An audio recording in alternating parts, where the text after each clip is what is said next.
Hello everyone, welcome back to my channel. আর আমি আশা। তো আজকে ছিল 26শে জানুয়ারি, আর আজকে প্রজাতন্ত্র দিবস ছিল। তাই সকাল সকাল সেন্টারে গিয়েছিলাম। সেন্টার থেকে দেন বাড়ি এসে মিষ্টি পান বাবা এনেছিল, সেই কারণে আমি আর মা মিষ্টি পান বেশি খাই না, তাই এরকম আমার অবস্থা হয়েছে। তো তাও অর্ধেক খেয়েছিলাম। আর তারপরেই আমি আমার মুখের একটু যত্ন করতে বসে পড়েছিলাম, জীবনে তো নিই না। তারপরেই কিছুক্ষণ পরে আমি ঘুম থেকে উঠেই দেখি যে সরস্বতী ঠাকুর ডুবোতে নিয়ে এসেছে।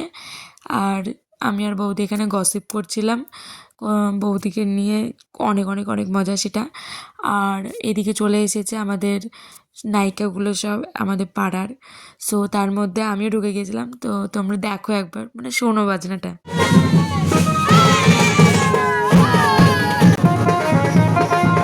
বিসর্জন দিয়ে আসার পরে স্নান টান করে আমার টিউশন পড়ানো ছিল, তো আমার স্টুডেন্ট চলে এসেছিলো। সো আমি টিউশন পড়াই। ওকে, টাটা, বাই।